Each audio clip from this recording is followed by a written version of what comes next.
നമസ്കാരം. ആൾക്കാർ ചോദിക്കാറുണ്ട് എന്തുകൊണ്ടാണ് പത്മകുമാറിൻ്റെ ഫാമിലി ഉപദേശ വീഡിയോ ഇപ്പോൾ കാണാത്തതെന്ന്. ഞങ്ങളുടെ വീഡിയോ പലരും പല രീതിയിലാണ് എടുത്തത്. മിക്കവർക്കും ഒരുപാട് പേർക്ക് ഞങ്ങളുടെ ഫാമിലി ഉപദേശ വീഡിയോ ഒരുപാട് ഇൻസ്പിറേഷനാണെന്ന് പറഞ്ഞിട്ടുണ്ട്. അവരൊക്കെ നമ്മളെവിടെയെങ്കിലും പോകുമ്പോൾ നേരിട്ട് താങ്ക്സ് ഒക്കെ പറയാറുണ്ട്, മെയിൽ ചെയ്യാറുണ്ട്, മെസ്സേജുകൾ ചെയ്യാറുണ്ട്. പക്ഷേ ചില ആൾക്കാർ പറയാറുണ്ട് ക്രിഞ്ചാണ് വീഡിയോ എന്ന്. എനിക്കൊന്ന് ഇവനെപ്പോലുള്ള ജെൻസി ആൾക്കാരാണ് ഈ ക്രിഞ്ച് എന്ന് പറയാറുണ്ടോ സത്യ? എനിക്ക് ആദ്യമൊക്കെ വീഡിയോ എടുത്ത് തുടങ്ങിയപ്പം എന്താ പറയുന്നത് ഇങ്ങനെ തോന്നിയായിരുന്നു. ലൈക്ക് എന്താണ് നമ്മൾ ഇത്രയും നമ്മുടെ വീട്ടുകാരിയൊക്കെ വെളി പറയുന്നതല്ലേ, എന്തിനാ വെളിയുള്ളവരറിയാം നമ്മുടെ വീട്ടുകാരിയൊക്കെ, അങ്ങനെ തോന്നലുണ്ടായിരുന്നു. പിന്നെ മനസ്സിലായ ലൈക്ക് എന്താ പറയുന്നത് നമ്മൾ പറയുന്ന കാര്യം എന്തായാലും തള്ളോ കാര്യങ്ങളൊന്നും അല്ല, ശരിക്കും നടന്ന കാര്യം തന്നെയാണ്. അപ്പം അങ്ങനെ പറഞ്ഞു വന്നപ്പം എന്താ പറയുന്നത് അത് ക്രിഞ്ചായിട്ട് പിന്നീട് തോന്നിയിട്ടില്ല. കാരണം എല്ലാം ഓരോ ജീവിതത്തിന് ഓരോ ഘട്ടങ്ങളും സത്യമാണ്. അഭിരാമിയുടെ കൂടുതൽ സത്യന്റെ വിക്ടിമായിരുന്നു. ഞങ്ങളുടെ കണ്ടു വളർന്നതാണ് ഒരുപാട് വഴക്കുകളും പ്രശ്നങ്ങളും ഈ പറയുന്ന ഡൈവോഴ്സിന്റെ പക്കത്തെത്തിയതും ഇവിടുന്ന് ചിത്രം ഞങ്ങൾ പിരിഞ്ഞു പോയതും ഒക്കെ സത്യ അതിന്റെ വിക്ടിമാണ്. കാരണം കൊച്ചു മനസ്സ് എത്രമാത്രം വേദനിച്ചിട്ടുണ്ടെന്ന് ഞാനന്ന് കണ്ടതാണ്. സത്യം ഇപ്പോഴും ചില സമയത്തൊക്കെ സത്യയിൽ ആ ഒരു ഭയം ഞാൻ പലപ്പോഴും കാണാറുമുണ്ട്. പിന്നെ ആൾക്കാർ പറയുന്ന മറ്റൊരു കാര്യമാണ് ഈ ബലമായിട്ട് ഭാര്യയെ പിടിച്ച് ചിത്രയുടെ മുഖം ഇങ്ങനെ വീഡിയോ ഒക്കെ ഇരിക്കുമ്പോൾ കടന്തൽ കുത്തിക്കൊണ്ടിരിക്കുന്നത് ഞാൻ ബലമായിട്ട് പിടിച്ചിരുത്തിയത്. അപ്പോൾ എന്നോട് ചിലർ മെസ്സേജൊക്കെ ആക്കി പറയും മോശമാണ് ഒത്തുമാറെ ഭാര്യയ്ക്ക് വീഡിയോയിലിരിക്കുക താല്പര്യമില്ലെങ്കിൽ എതിരെ പിടിച്ചിരുത്തുന്നെന്ന്. ഞാൻ എന്തെങ്കിലും ആദ്യത്തെ കുറേ സമയങ്ങളിൽ ശരിയാണ് ഞാൻ വന്നിട്ട് ചിത്ര വന്നിരിക്കുക നമുക്കൊരു ഫാമിലി വീഡിയോ പറയാം, നമ്മുടെ പ്രശ്നങ്ങൾ സോൾവ് ചെയ്തില്ല, അത് മറ്റുള്ളവർക്ക് പാഠമാണെങ്കിൽ വലിയൊരു കാര്യമല്ല. ഇന്നത്തേനോട്ട് ഒരുപാട് ഈ പൈസയ്ക്ക് വേണ്ടി വ്ളോഗിങ് ചെയ്യുന്ന ഒരു സമയമൊന്നും അല്ലായിരുന്നു ഞങ്ങൾ തുടങ്ങിയത്. ആത്മാർത്ഥമായിട്ട് പറഞ്ഞു തുടങ്ങിയാണ്. അത് ഞങ്ങളുടെ ജീവിതത്തിൽ ഒരുപാട് മാറ്റങ്ങളുണ്ടാക്കി എല്ലാ തലത്തിലും എന്നുള്ളത് മറ്റു സത്യമാണ്. പക്ഷേ ഞാൻ ശേഷം ചിത്ര ബലമായിട്ട് കൊണ്ടിരുത്തിയിട്ടില്ല. ചിത്രം ഞാൻ ബലമായിട്ട് കൊണ്ടിരുത്തിയിട്ടുണ്ടോ? എന്നെ ബലമായിട്ടൊന്നും കൊണ്ടിരുത്തിയിട്ടില്ല. പിന്നെ പബ്ലിക്കിന്റെ മുന്നിൽ പറയുന്ന എനിക്ക് ആദ്യം ഒരു ഇതായിരുന്നു. പിന്നെ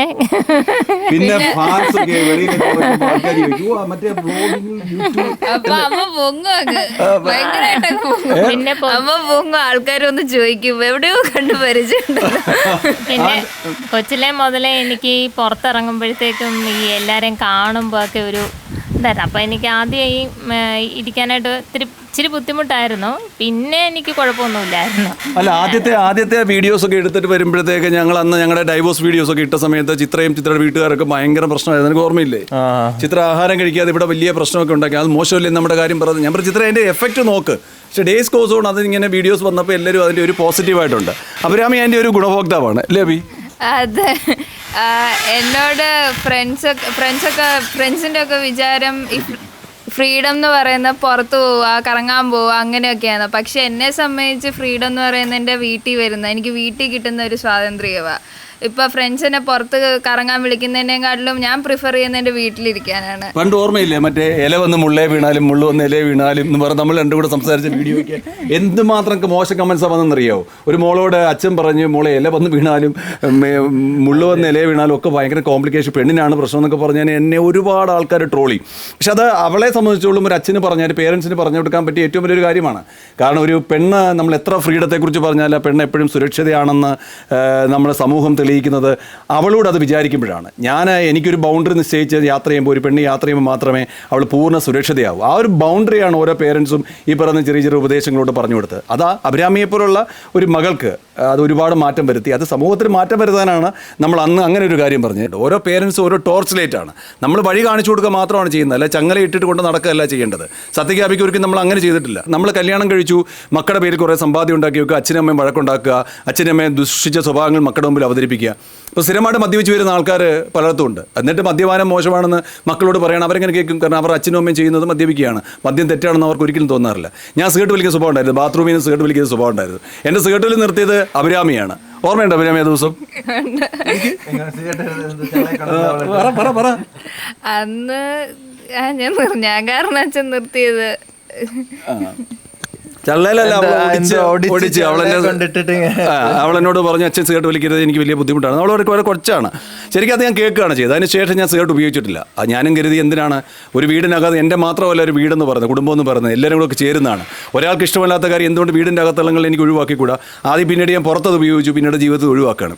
മദ്യം ഇത് തന്നെയായിരുന്നു. എനിക്ക് മദ്യപിക്കാൻ ഭയങ്കര ഇഷ്ടമുള്ളൊരു കാര്യമായിരുന്നു. അതെ, താമസിച്ചാണ് മദ്യം എൻ്റെ ജീവിതത്തിലേക്ക് വന്നത്. ആ മദ്യം എനിക്ക് ഒരുപാട് ധൈര്യം തന്നുകൊണ്ട് മദ്യം എൻ്റെ കൂട്ടുകാരനായിട്ട് കുറേ കാലം കൊണ്ടു നടന്നു. സത്യയ്ക്ക് തൊട്ടും ഇഷ്ടമല്ലായിരുന്നു. അതെ, അന്നേരമൊക്കെ മദ്യപിച്ച ഒരു അച്ഛൻ കയറി വരുമ്പോൾ അല്ലെങ്കിൽ ആരെങ്കിലും കയറി ഒരു മക്കൾ അനുഭവിക്കുന്ന മദ്യപിക്കാത്തൊരു മകനെ അനുഭവിക്കുന്ന ഒരു ഭയമുണ്ട്. അത് ഞാനും എൻ്റെ ചെറുപ്പത്തിൽ അനുഭവിച്ചാണ്. എൻ്റെ അച്ഛനമ്മ മദ്യപിച്ചതല്ല, എൻ്റെ കുറേ അടുത്ത ആൾക്കാർ മദ്യപിച്ച് വരുമ്പോൾ വഴക്കൊക്കെ കണ്ടിട്ട് എനിക്ക് വല്ലാത്ത ഭയം ജനിച്ചിട്ടുണ്ട്. അപ്പോൾ അതുകൊണ്ട് സത്യക്കേസ് പറഞ്ഞതിന് ശേഷം ഞാൻ വീടിൻ്റെ അവരുടെ മുമ്പിൽ നിന്ന് മദ്യം ഞാൻ ഒഴിവാക്കി പുറത്തായി പിന്നീട് ജീവിതത്തിൽ നിന്ന് ഒഴിവാക്കാനാണ് ഞാൻ ശ്രമിച്ചത്. അപ്പം ഒരു കുടുംബം എന്ന് പറയുന്നത് ശരിക്കും മക്കളെ വളർത്തുകയല്ല നമ്മൾ ചെയ്യേണ്ടത്, മക്കളോടൊപ്പം ഓരോ പേരൻറ്റും വളരുകയാണ്. ഇപ്പം നമ്മുടെ ബാല്യകാലത്തിൽ നമ്മുടെ കൗമാരത്തിൽ യൗവനത്തിലൊക്കെ നമുക്ക് ഒരുപാട് കാര്യങ്ങൾ നഷ്ടപ്പെട്ടിട്ടുണ്ടാവും.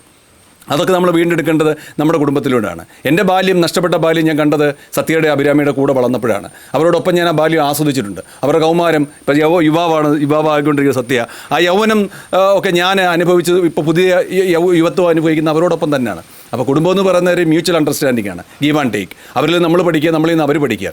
ഈ ഒരു അകത്തളങ്ങൾ സന്തോഷമാകുമ്പോൾ മാത്രമേ നമ്മുടെ ജീവിതവും സുഖകരമാവും. അപ്പം ഞങ്ങളുടെ ഈ പാഠങ്ങളാണ് ഞങ്ങൾ പുറത്ത് പങ്കുവെച്ചത്. ഞങ്ങൾക്ക് ഈ ശിഥിലമായി പോയ ഒരു കുടുംബത്തെ ഇത്ര സന്തോഷത്തോടെ ചേർത്ത് പിടിക്കാൻ കഴിയുമെങ്കിൽ അത് ആർക്കും കഴിയുന്ന കാര്യമാണ്. ഇതൊരു ഫോട്ടോയ്ക്ക് പോസ്റ്റ് ചെയ്തോ അല്ലെങ്കിൽ ഒരു വീഡിയോയ്ക്ക് വേണ്ടിയോ അല്ലെങ്കിൽ ബ്ലോഗിങ്ങിലൂടെ പൈസ ഉണ്ടാക്കാനൊന്നും പറയുന്നതല്ല. ഇത് ഞങ്ങളുടെ ഹൃദയത്തിൽ നിന്നാണ് പറയുന്നത്. നിങ്ങൾക്ക് എന്തെങ്കിലും തോന്നിയിട്ടുണ്ടോ ഈ പറയുന്ന എന്തെങ്കിലും കള്ളമുണ്ടെന്ന്? കള്ളമായിട്ട് എന്തായാലും തോന്നുന്നു, കാരണം ഇതെല്ലാം നമ്മൾ കണ്ടു വളർന്നതല്ലേ. അപ്പോൾ അത് തന്നെ നമ്മൾ പറയും. മറ്റുള്ളവർ നിന്നോട് എന്ത് പറയുന്നു? ഈ വീഡിയോ കണ്ടിട്ട് നിന്റെ ഫ്രണ്ട്സും അവർക്ക് ഇപ്പോൾ എന്ത് പറയുന്നു? ഇപ്പം എല്ലാവരും ചോദിക്കാറുണ്ട്, ഫാൻസ് ചെറുതായിട്ടൊക്കെ അപ്പോൾ ഈ നിനക്ക് എന്നോട് എല്ലാവരും അന്വേഷിക്കാറുണ്ട് ഫാമിലി വീഡിയോസ് എന്ത് ചിത്രക്ക് എന്തെങ്കിലും പറയാറുണ്ട്? എന്നോടും ചോദിക്കാറുണ്ട് പലരും, ഫാമിലി വീഡിയോസ് ഇപ്പോൾ ഇടുന്നില്ലേന്ന്. അപ്പോൾ ഞങ്ങൾ തീരുമാനിച്ചു എന്തായാലും ഇനി ഒരു ഉപദേശ വീഡിയോ, ക്രിഞ്ച് വീഡിയോ അല്ലെങ്കിൽ എന്താ തള്ളൽ വീഡിയോ ഇനി വേണ്ടാന്ന് തീരുമാനിച്ചു. ഞങ്ങൾ പറയാനുള്ള എല്ലാം പറഞ്ഞു കഴിഞ്ഞു. സ്വീകരിച്ച ഒരുപാട് പേരുണ്ട്, തള്ളിക്കളഞ്ഞ ഒരുപാട് പേരുണ്ട്. ഇനി ഞങ്ങളുടെ സന്തോഷകരമായ മുഹൂർത്തങ്ങൾ പങ്കുവെക്കാൻ തീരുമാനിച്ചു. ഞങ്ങളുടെ യാത്രകൾ, ഞങ്ങളുടെ കൊച്ചു കൊച്ചു സന്തോഷങ്ങൾ, ഞങ്ങളുടെ എന്താ പറയുന്നത് ഒരു അടിച്ചു പൊളിച്ച മുഹൂർത്തങ്ങളൊക്കെ പങ്കുവെക്കാൻ വിചാരിച്ചു. അത് ഉപദേശങ്ങൾ വേണ്ടാന്ന് തീരുമാനിച്ചു. ഒരു കാര്യം എനിക്ക് ഉറപ്പാണ്, ഞാൻ ഇവരുടെ പേരിൽ കോടികൾ സമ്പാദിച്ചിട്ട് ഒന്നുമല്ല, അല്ലെങ്കിൽ ഇവർക്ക് വേണ്ടി വലിയ മുന്തിയ കോളേജുകൾ സ്കൂളുകളിലൊന്നും വിദ്യാഭ്യാസം കൊടുത്തൊന്നുമല്ല. ഇവർ സ്വന്തം കാലം നിൽക്കാൻ ഞാൻ പഠിപ്പിച്ചിട്ടാണ് ഇപ്പോൾ ഇവിടെ നിൽക്കുന്നത്. ഒരു നിമിഷം ഞാൻ ഇല്ലാതായി പോയാൽ പോലും ഈ കുടുംബം മനോഹരമായിട്ട് അല്ലെങ്കിൽ സന്തോഷത്തോടെ ജീവിക്കുമെന്ന് എനിക്ക് ഉറപ്പുണ്ട്. അതാണ് ഓരോ പേരൻറ്റും ചെയ്യേണ്ടത്. അവർക്ക് വേണ്ടി നമ്മൾ കാര്യങ്ങൾ ചെയ്യുകയല്ല, അവരവരുടെ കാര്യങ്ങളിലേക്ക് ചെയ്യാൻ പ്രാപ്തരാക്കുന്നിടത്താണ് ഓരോ പേരൻറ്റിങ്ങും വിജയിക്കുന്നത്, ഓരോ കുടുംബവും വിജയിക്കുന്നത്. ഈ സന്തോഷങ്ങളൊക്കെ എത്ര കാലം ഉണ്ടെന്ന് നമുക്കറിയാൻ പറ്റത്തില്ല. ഈ നിമിഷം മാത്രമേ നമ്മുടെ ഒപ്പമുള്ളൂ. എൻ്റെ അച്ഛനും അമ്മയൊക്കെ ഒരുപാട് ചേർത്ത് പിടിച്ച് നടക്കണമെന്ന് തീരുമാനിച്ചതാണ്. പക്ഷേ ഒരു നിമിഷം അവർ മാഞ്ഞു പോയപ്പോഴും എങ്ങനെയാണ് ജീവിക്കേണ്ടതെന്ന് എന്നെ പഠിപ്പിക്കാതെ പോയതിൻ്റെ വലിയ ദുരന്തം ഞാൻ അനുഭവിച്ചതാണ് കുറേ വർഷക്കാലം.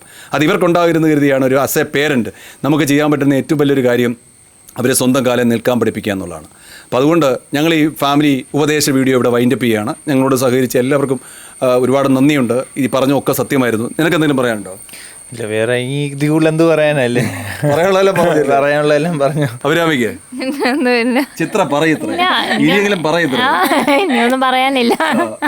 അപ്പോൾ എന്തായാലും എല്ലാവർക്കും ഒരുപാട് നന്ദി പറയുന്നു, സന്തോഷം രേഖപ്പെടുത്തുന്നു. ഞങ്ങൾ ഈ വീഡിയോ നിർത്തുകയല്ല, ഞങ്ങൾ ഈ ഉപദേശ വീഡിയോ തൽക്കാലം നിർത്തുന്നു. ഞങ്ങളുടെ സന്തോഷങ്ങൾ ഇനിയും പങ്കുവയ്ക്കും. പല കാര്യങ്ങളിലൂടെ ഞങ്ങളുടെ ജീവിതം നിങ്ങൾക്ക് പകർത്താൻ പറ്റുന്ന സാഹചര്യങ്ങൾ ഞങ്ങൾ കാണിച്ചു തരും, അത് മാത്രമാണ്. അപ്പോൾ എല്ലാവർക്കും നല്ലത് വരട്ടെ.